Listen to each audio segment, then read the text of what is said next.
बहुत समय पहले की बात है। जंगल और बदलता मौसम किसी को सुख और किसी को दुख देता है। उसी जंगल में रहता था लालू तोता, जो जंगल के सबसे ऊंचे पेड़ पर रहता था। एक दिन वह अपने घोंसले में बैठा था, तभी सूचना पक्षी आते हैं। अरे लालू तोते, हम दक्षिण वाले जंगल से आए हैं। सभी जंगल में सूचना दे दो कि बहुत जल्दी जंगल में तूफान आने वाला है, इसलिए सभी सतर्क हो जाएं, वरना कोई भी इस तूफान का शिकार हो सकता है। सूचना पक्षी यह कहकर वहां से उड़ जाते हैं। ओह, ऐसा कुछ नहीं होने वाला। कल ही तो मैंने भविष्य देखा है। लालू तोता खुद से बात करते हुए सो जाता है। रात हो जाती है और आधी रात में लालू तोते को सपना आता है कि सभी के घर टूट चुके हैं और सभी पक्षी मृत अवस्था में इधर उधर गिरे हुए हैं। लालू तोता नींद से उठ जाता है और उठकर अपने जादुई गोले में भविष्य देखता है। जादुई गोले में भी उसे वही नजर आता है जो उसने सपने में देखा था। अरे ये क्या! सूचना पक्षी सही कह रहे थे। जंगल में सच में तूफान आने वाला है। मुझे कुछ करना होगा, वरना सभी पक्षी अपनी जान गंवा देंगे। पर इतनी रात को करूँ तो भी क्या करूँ? कल सुबह ही सभी पक्षियों को सूचना देनी होगी कि जंगल पर संकट है। लालू चाचा बहुत ही घबराए हुए थे। उनकी बेचैनी सुबह होते ही और बढ़ गई। लालू चाचा जंगल के सभी पक्षियों को बुलाते हैं और सभी पक्षी वहां आ जाते हैं। क्या हुआ लालू चाचा? मेरी बात सुनो, जंगल में तूफान आने वाला है। वो तूफान सब कुछ तहस नहस कर देगा। हमें इसका कुछ करना होगा, वरना बहुत देर हो जाएगी। पर हम करेंगे क्या? सभी अपने अपने घरों को और ज्यादा मजबूत कर लो, तभी हम इस तूफान से बच सकते हैं। नहीं कालू कौवे, वह तूफान इतना ज्यादा भयानक होगा कि कोई भी मजबूत घर नहीं टिक पाएगा। पर लालू चाचा, हम ऐसा क्या करेंगे? मैं जानती हूँ हमें क्या करना चाहिए। हमें जंगल के किनारे वाली गुफा में रहना चाहिए। घर तो हम दूसरा भी बना लेंगे, पर तूफान में किसी की जान नहीं जानी चाहिए।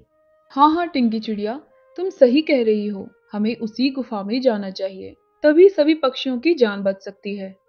नहीं भाई, मैं नहीं जाऊंगी उस छोटी सी गुफा में। वहां तो इतनी गंदगी है और इतनी कम जगह में कैसे आएंगे हम सब। ना ना, मैं नहीं जाऊंगी वहां। दूर बैठा भूरा बाज उनकी सभी बातें सुन रहा था। टीनू मौसी, यह समय अभी बुरा है। हमें कैसे भी मिलकर इसे गुजारना होगा। टीनू मौसी टिंकी चिड़िया की बात को अनसुना करके वहां से उड़ जाती है और सभी पक्षी बहस किए बिना अपने अपने जरूरी सामान लेने चले जाते हैं। सभी पक्षी अपना अपना जरूरी सामान लेकर गुफा की ओर उड़ते हैं। सभी पक्षी तूफान के कारण गुफा में जा रहे हैं। सभी पक्षी तूफान के कारण गुफा में जा रहे हैं। यह सही मौका है, वरना ये टिंकी चिड़िया तो मुझे हर काम में पकड़ ही लेती है। टीनू मौसी, ओ टीनू मौसी। अरे भूरे बाज, तुम यहाँ क्या कर रहे हो?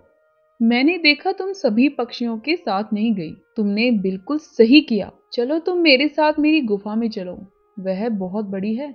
तुम आराम से मेरे साथ रहो। तूफान जाने के बाद तुम वापस आ जाना। तब तक सभी पक्षी भी आ जाएंगे। अकेले यहाँ रहकर क्या करोगी? कह तो सही रहा है, लेकिन अकेले यहाँ करूंगी भी क्या? अगर तूफान ज्यादा तेज आया तो? पर अगर ये मुझे खा गया तो क्या करूंगी? मैं तुम्हारे साथ नहीं जाऊंगी, तुम मुझे खा जाओगे। अरे नहीं नहीं टीनू मौसी, मेरा पेट तो भरा हुआ है। मैं तो पेट भर के खा कर आया हूँ।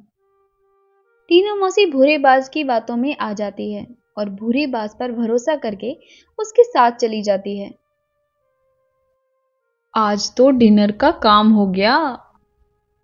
मीनू काकी अपने घर से कुछ खाने के सामान लेकर जा रही होती है।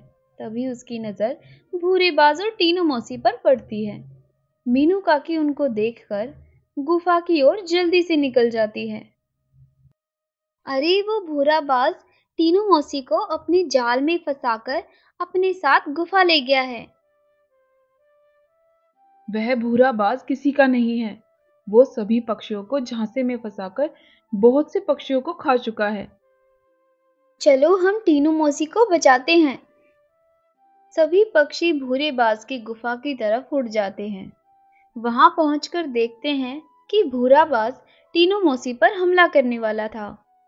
सभी पक्षी भूरे बाज पर हमला कर देते हैं और उसे जंगल के पेड़ पर बांध देते हैं। इसका हिसाब अब तूफान करेगा। हम सभी भूरे बाज की गुफा में चलते हैं। वह बहुत बड़ी है और सभी उसी में ठीक से आ जाएंगे। सभी भूरे बाज की गुफा में चले जाते हैं। तूफान ने पूरे जंगल को तहस नहस कर दिया था। भूरा बाज भी उसी में मारा गया और सभी को भूरे बाज से छुटकारा मिला।